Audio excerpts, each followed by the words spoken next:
Yes, welcome back into the Auburn Daily Show. I'm your host, Harrison Tarr, joined today, as I am every Wednesday, by Mr. Dylan Larck. Dylan, how are you doing today, my man? I'm doing all right. Woke up about an hour ago, so well rested after a very fun weekend that I had. Yes, Eh, enjoyed having you in town for the Super Bowl, my man. Glad we could hang out and watch what was a great game and an interesting halftime performance. I enjoyed Rihanna. That's just my personal opinion. Got a lot to talk about here, Dylan. If you see me looking side to side, I'm doing the dual monitor setup right now, as many of us do. Here on the Auburn Daily Show, we talk a little football, Dylan. We do a little footballing here. do a little football. Some of us do a little war eagling from time to time. Let's do a little bit of both at the same time. Let's talk about some Auburn guys headed to the pros. NFL draft analyst Chad Reuter completed a mock draft in which he had a couple of interesting selections in his mock. Andrew Stefaniak, of the Auburn Daily wrote an article about it. It was earlier today, 2 hours ago, as this is coming out. I guess 3 hours ago by the time this comes out, about this selection. Derick Hall falling to the third round, taken 70th overall by the Las Vegas Raiders, and that's something interesting. And we're going to talk about a couple another pick that was in this same mock draft in Owen Pappoe a little bit later. But I wanted to kind of dissect this for a second here, Dylan, because there's a lot of sides to this. We're talking about a guy that, I mean, had a tremendous 2022 senior season, and a lot of people think that Derick Hall could be a late first round guy, but we've seen a lot of parity here. So how do you interpret this? I think it's just being safe. I've heard some people say he didn't have a very good Senior Bowl performance, and I mean, I don't think the Senior Bowl is going to be that detrimental unless you just pop off. I don't think it really hurts you. I think it helps more than it hurts anyone. Sure. So I think it's more of a safe call. I don't know what exactly he's seeing, but as a Panthers fan, looking at his first 5 picks of the draft, I'm not a huge fan of his mock draft. Got to be honest, not my favorite thing in the world. Because if Carolina gets Will Levis, I don't know what I'm going to do. But that's not a Kentucky Wildcats podcast. This is an That's Auburn right. podcast. Talk to Lance Dawn. He'll talk the Kentucky Wildcats with you a little bit. Yeah, I can rant to him about this. But looking at it, Derick Hall is a great player. He's the best player, best Auburn player in this draft, without a doubt. And I think putting him in the third round is kind of criminal because you're just setting him up to be the biggest steal of the draft, putting him in the third round. That's just my opinion. You're putting him is the biggest steal of the draft in the third round. And I don't know who he's listening to, who he's talking to, but from my knowledge of NFL Combine, NFL Draft, uh, scouting, Mel Kiper is kind of like the pinnacle of NFL draft scouts, and Right. he has Derick Hall in the first round, early second round, and has him as one of the best edge rushers. I think the second best edge rusher, right after Will Anderson, who's probably the best NFL draft prospect Right. for this draft. Right. So I'm kind of he's wilding. That's what, like, I don't know what he's saying. I kind of agree with you, Dylan. When you're looking at Derick Hall, you're talking about a guy that's 6'3", 256 pounds. That's what Auburn's got him listed at, what ESPN's got him listed at. 2022 in his senior season, where he lost help with Eku Leota going down, and kind of that front and that edge really kind of fell to Derick Hall of saying, hey, you've got to be the guy to get to the quarterback. You've got to be the guy to make the big plays. And he really stepped up to the plate to do that. 60 total tackles, 41 solos, 19 assists, 6.5 sacks, and 2 forced fumbles and a pick in 2022, which those were hard to come by for Auburn. Turnovers were hard to come by for Auburn, at least in the first half of the 2022 season. The first pick of the 2022 season, might I add. Because that just makes perfect sense, right? That's And Auburn for you. I was a little surprised here, and let's keep this in mind that we're still in the very early stages of mock drafts. I know we're not as early as when they have the way too early ones, right after the draft is completed and they start looking to the next draft class. But we're still early in the cycle where guys haven't had their pro day yet, where guys may have played and boosted some draft stock in the Senior Bowl, like we're going to talk about Owen Pappoe here in a minute, and how I think that he's suddenly risen while also not really participating. So that's something to talk about here in a moment. But there's still a lot of time. These teams are going to meet with athletes. They're going to reach out to agents. They're going to reach out to different people, figure out who the best personnel fit first and foremost, right? But the best culture fit is for for their scheme, for their organization, for their brand. And just about anybody in the NFL is going to be thrilled to get Derick Hall. I don't think that you would disagree with that at all. I would not. I will say about the NFL draft, the order just got finalized. Right. So it now we have a clear vision, right? The order was finalized on Sunday. Like, yeah, that's where we're at. And I think that it's a little bit of putting me in a silly, goofy mood if I'm going to sit here and tell you that I think Derick Hall is a third round guy. I don't know that he's a lock for a first day guy, but I would be very, very surprised if he wasn't in the top 40 to 42 picks taken off the board. I'd really be surprised if he wasn't in the top 40. And I'm very curious to get your thoughts here before we kind of transitioned into a similar situation with the guy that's rising stock, like we talked about. There's still a lot of room for Derick Hall to, I guess, silence the naysayers, even though I don't know what else he's supposed to do other than compete at a very high level in the most competitive conference. But there's still a lot of room, right? A lot of time. Oh, yes. If you still have the entire interview period that's going to go on from now until after the pro day, really. You're going to have all this time to talk to the scouts and whatnot. I'm trying to pull up the 2022 NFL draft because I'm trying to pick how we were all surprised that Rodney McCreary didn't go in the first round, but then was taken very early in the second round. So I'm trying to find that. But when you look at it, he's already a pretty good prospect. And by pretty good, I mean he's a really good prospect. Right. Sure. And he's a great interview. So the teams are going to love him for that alone. Sure. And the fact that so Roger McCreary went third overall in the second round.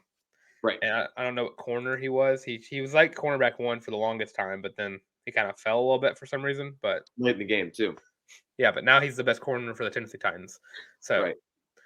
So I think that just having him here, like I said, again, it's like a safe bet. Like he's going to go late first, early second, or just late first, second round. Like I don't think he's going to be past that. I'd be shocked. Right.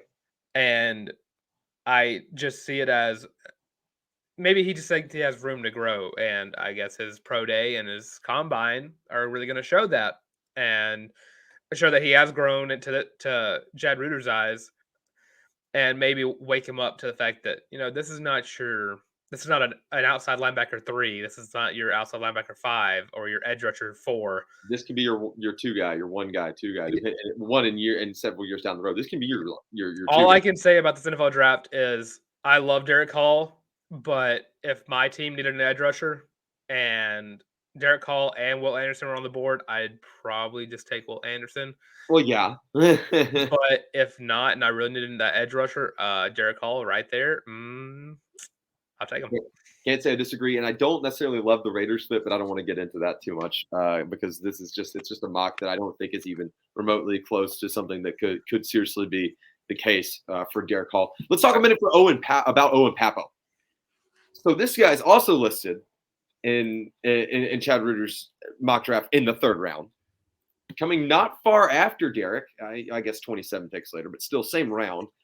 97th overall to the Washington Commanders. That's an interesting one. Now this is that actually scheme-wise that fits to me. That actually makes a lot of sense. I've talked about it a lot. You've talked about it a lot.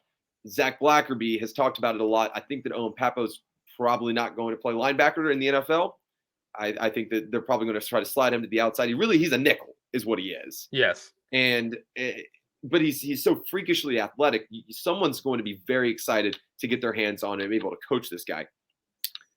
How surprised are you to see that despite not playing in the Senior Bowl, and like you said, I don't think it hurts you. I think it can only really help you, barring an absolute, I guess, meltdown, right? But how surprised are you to see kind of a resurgence in Owen Pappoe's stock? People starting to kind of get some traction. We knew he was going to the league. There's no question that he's getting drafted. But people are kind of a little higher on OP than we may have thought. And you've got the combine and pro day right around the corner. A lot of room for him to impress a lot of people, right? Yes. So I look at Owen Pappoe as just like your experiment. He's fast. He's strong. He's undersized for a linebacker, so yeah, I do agree that he's going to be a nickel or he's going to be a safety. And right now, I'm kind of maybe not surprised, maybe a little bit that he's third round, just because you haven't seen a lot of them from like the Senior Bowl, and he's been dealing with injuries for the past 3 or 4 months. But he will be healthy enough for the combine, which I think he's going to have an outstanding combine. I think his ball skills, his speed is really going to be prevalent, and his footwork is outstanding. So I think he has everywhere to go but down in this draft. Agreed. And I think someone's going to be very happy that they got a guy who we've been comparing to Isaiah Simmons for the longest time. Right. So I look forward to seeing where his draft stock goes after the combine, and it's going to be worth watching. Sure. And just a quick little blurb on Owen Pappoe before we get ready to talk some Auburn basketball, Dylan. OP listed by Auburn and by ESPN at 6'1", 225, out of lovely town of Grayson, Georgia. Never heard of it. If you haven't, then represent. He used to work at the scoop shop with this young man. Great kid. Also, last game of his Auburn career, he picked off Bryce Young. That happened. Don't watch the replay. Don't try to rule it yourself. The play call stood, and that's all that matters. But I'm kind of with you. I think that just his freakish athletic ability, and Zach Blackerby said it today on the Locked On Auburn podcast. Owen Pappoe is owed an apology by every Auburn coaching staff, in my opinion, because I think he was so criminally misused. There's a lot of players that could be given an apology for some of the staff that came through. Well, sure, but you get what I'm saying here. Yes, I do. I think that he's one of the guys that suffered the most from just criminal misuse. So that'll be interesting to see where he plugs in when he gets put into an NFL scheme with people that are serious about honing in on his very unique and very desirable skill set. And you know what else is unique and desirable, Dylan? What's that? Getting your first deposit up to $100 matched on Prize Picks. That's pretty enticing, isn't it? That does sound very nice. This season, the Auburn Daily has partnered with Prize Picks to bring some fun and variety to the picks for 2023. Prize Picks is a free app that allows you to choose any 2, 3, 4, 5, or 6 players from any sport. That is any sport, Dylan. You can put those in your wagers, predict the over or under for the next game, and win big prizes if they do well. My favorite part about Prize Picks, they have flex options where you can still get paid on winning only 3 of 5 or 2 of 3, which means that not all of my parlay has to hit. That's my kind of gambling, folks. And you can have multiple sports in the same parlay. Best of all, use promo code Auburn. That's AUBURN to receive double on your first deposit up to $100. That's promo code Auburn, AUBURN, for double your first deposit. This college basketball season, NBA season, et cetera, win some money with Prize Picks and the Auburn Daily. Use promo code Auburn. So, Dylan? I will say, before we get to the basketball side of things, I want to mention 2 things about the football side. Sure. So I just went to the Derick Hall's draft and combine preview on the NFL.com, and his pro comparison is Carl Lawson, which I think a lot of people are going to find fun because if you didn't know, Carl Lawson was a very, very, very good edge rusher for the Auburn Tigers. Right. So great comparison there. And another thing I want to question is Chad Reuter did 3 rounds for this NFL mock draft, and Owen Pappoe was in it, and he was the second Tiger off the board, which I find a little surprising because my second Tiger I think is going to be off the board is Colby Wooden. Yeah, agreed. So I'm confused as to where in the world Colby Wooden is going in this guy's mock draft, and if he's going after the 3rd round, I'm in disbelief. I would agree with you. So you take it with a grain of salt, right? But it was worth talking about because this is some trending stuff that we need to keep our eyes on, and the Auburn fans are definitely keeping their eyes on. Something to look for going forward. Something else to look forward. I'm going to use this as a pivot here, Dylan. Auburn basketball felt like they got right last night. So if you didn't watch the game, I'm sorry if you're an Auburn fan because this is the most complete game, first 40-minute game I've seen Auburn play where the entirety – it felt like it never took its foot off the gas pedal. And Dylan, we finally saw Auburn step on a team's throat, put its foot on the gas, and not look backwards. They went 89-56 over Missouri. And Missouri, more than likely, an NCAA tournament team this year. And a large part of this, I mean, Janai Broome, we know he's a monster. He dropped 20 despite being banged up and not playing the last 8 minutes. I mean, there's that. Hello, Katie Johnson, and welcome back to the land of the living. This is something that we've been monitoring both here on the Auburn Daily and on the College Loop podcast every Tuesday, Thursday, Sunday. We've talked about it, I feel like, for 7 episodes straight now. You're watching Katie Johnson, and you're wondering, Dylan, is he back to a form that could make Auburn a dangerous team? On Wednesday, I think he did that. So, what's most impressive to you? Was it the only missing one from beyond the arc? I guess you count the half court shot. That's a little bit of BS. But going really for all intents and purposes 4 or 5 from the 3-point line, because one of them was a half court heave. You can't count.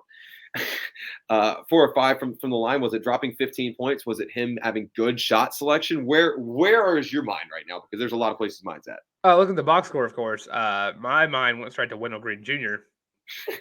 only having 5 points and Auburn winning by 33 points. Yeah. So that's wild. But yeah, Katie Johnson played a great game. 15 points from him is unbelievable. And I don't want to say it, but because we said it a lot during the Georgia game that we could use as a voting block, but this is a pretty dang good performance to have after the last 6 games. Sure. So, and of course, you got to shout out Leor Berman putting up 8 points, man. 2 of 2 from the 3-point line. The Vanilla Bryce is for Leor Berman is reincarnate. Yes, for sure. Leor Berman, his defense has gotten so much better. That's just a fun little side plot for me. I wanted to talk about for a second. You mentioned Wendell Green Jr. only dropping 5 points, and Auburn still winning by 33 in an SEC game, ladies and gentlemen. That is bonkers. Wendell Green Jr. got outscored by Zep Jasper. Zep Jasper dropped 6 points. Katie Johnson, 15 points. Trey Donaldson came in. He only had 2, but he had a very physical opportunities to get to the rim.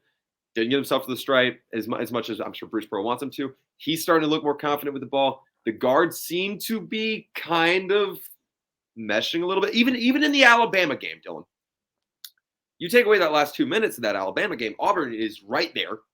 And these guards have looked better. Most importantly, I keep saying the buzzword of Katie Johnson. This could be the piece that Auburn needs if they're going to get their crap together coming down the stretch, right? You've got this game to build off of, and you don't have the opportunity like you did against Georgia to go on a little skid. You can't. You've got Vanderbilt coming up. You've got Ole Miss coming up. You've got a couple of games where if you go up to Nashville and you run Vanderbilt out the gym, and I'll call it a 12-point road victory, run them out the gym. If you go up to Nashville and you beat a very red hot Vanderbilt, nobody's playing basketball better than Vanderbilt right now, by the way. Vanderbilt's playing basketball as good as anybody, as well as anybody right now. If you go up in Nashville and you take care of business there, your net's starting to track up. You're tracking back in the positive direction. More than likely, if you win these next 2, you've solidified your spot for the NCAA tournament. I know that there's some work to be done down the stretch, and you want to go ahead and get going and get hot at the right time. But right now, you got to get to the dance. And Dylan, I think this team's close. Yeah, and another thing you want to look at is the fact that Auburn won by 33 points. Where did those 33 points come from? The bench. The bench put up 33 points. Dylan Cardwell put up 8 points and 10 rebounds. Dylan Cardwell dribbled the ball.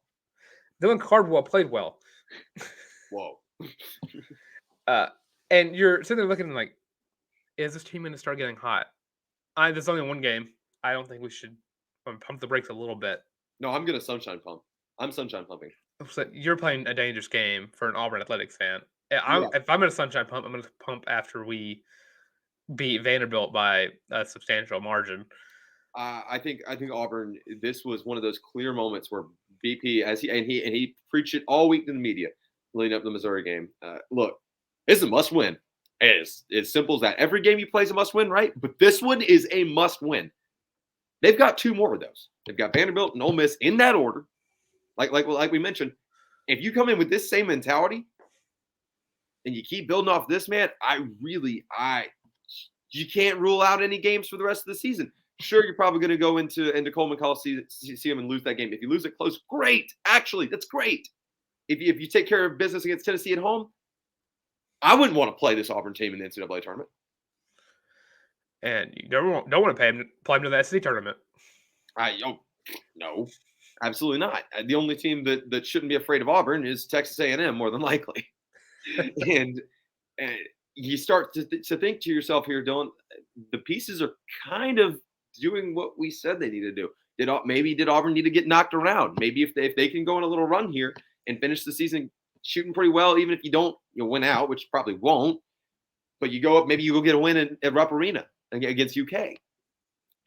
Or maybe you take care of business at home, like I said, against Tennessee. Maybe you make it close. Maybe you slip up and beat Alabama. I don't think you went out, but this team has the makings right now where it's almost like that was a wake-up call. That stretch they just went down. If they can show me something positive again on Saturday, I'm ready to say that they may be one of the more dangerous teams going into March. Well, you need Bruce Pearl to tell them every game is a must-win. From now on, every game is a must-win game. Sure, whatever you got to do. And I think the game against Vanderbilt is probably one of the more important games to start off a stretch. Sure. Is because you have to prove that you can win these away games. Right. And let's not forget that the SEC tournament is going to – is it in the same arena? Is it the same Vanderbilt arena? No. It's they play that game at Bridgestone where the Preds are playing, which could also be a hockey arena. That's your little fun pun. If you ever want to hear a fun story like that. Good Lord. But no, you're not incorrect in terms of you're getting familiar with the I guess the crowd that'll be there, except for people travel for SEC. I think the Vanderbilt game should pretty much be an Auburn home game because they sold out of tickets pretty much immediately, and there's a ton of Auburn alum in Nashville. It's one of those, go use that to your advantage, go get that win on the road, and then who knows, man. I mean, I'm not trying to sunshine pump. Yeah, I am sunshine pumping. I don't care. This team has pieces. They show glimpses. If it can all come together in a perfect storm, I think KD Johnson could be that spark in terms of getting the ball rolling. I'm not ready to count Auburn out yet. I mean, you never want to count Auburn out in general. Just because you know how talented this team is and can be. And I think Daniel Locke from the College Loop podcast, I think he even said it perfectly when this is one of the deepest teams that Bruce Pearl's had at Auburn. And they're maybe starting to figure it out a little bit. KD Johnson is playing as well as he did last season. And, I mean, if Dylan Cardwell can put up those meaningful minutes and put up 8 points and 10 rebounds right behind Jedi Broom putting up 20 and 10. Just stay out of foul trouble. Yeah. That's really just the big thing. I think the big thing about this game is the fact that no one got into foul trouble. That's big. It's big. Well, Dylan, I've enjoyed this. Thank you for talking hoops with me. Thank you for talking some football with me. I know we're going to be able to do it all over again here in about 6 hours. So 6.5 hours on the College Loop. Dylan, I'll let you go ahead and plug your stuff, plug whatever you want to throw out there, your hot take or cold take, or tell people not to follow you, whatever you want to do. And then I'll wrap it up and get us out of here. What do you say? All right. Well, you can follow me at your boy the Tank on Twitter. If you're watching on YouTube, it's right there underneath me. If not, if you're listening, it is at YABOI the Tank. You have to catch me on the College Loop podcast every Sunday, Tuesday, and Thursday on at the College Loop. That is the College Loop. You can also follow us everywhere but MySpace. That is Twitter, Facebook, Instagram, YouTube, Spotify, Apple Podcast, the works. And with that, Tarr, close it. Right on, man. I appreciate you shouting out the College Loop. I'm Harrison Tarr at by Harrison Tarr on Twitter. You can find all my written work on the Auburn Daily. If you can't find it, I don't know how you found this podcast. Maybe you found us on Spotify, but it's literally just theauburndaily.com. The Auburn Daily on Facebook, YouTube, and on Twitter. Yes, Twitter. No Instagram yet, to my knowledge. Not that Blackerby's filled me in. Like Dylan said, you can hear my voice in other annoying capacities beyond just Wednesdays and Thursdays here on the Auburn Daily. You can hear me on the College Loop every Tuesday, Thursday, and Sunday. Got an exciting interview coming up tomorrow with AU Jungle Vice President Michael Floyd. He'll be on the show tomorrow morning, and we've got a really, really exciting guest on Tuesday morning of next week. Thank you guys so much for listening to the Auburn Daily Show. We'll see you guys same place, same time tomorrow. Enjoy the rest of your Wednesday.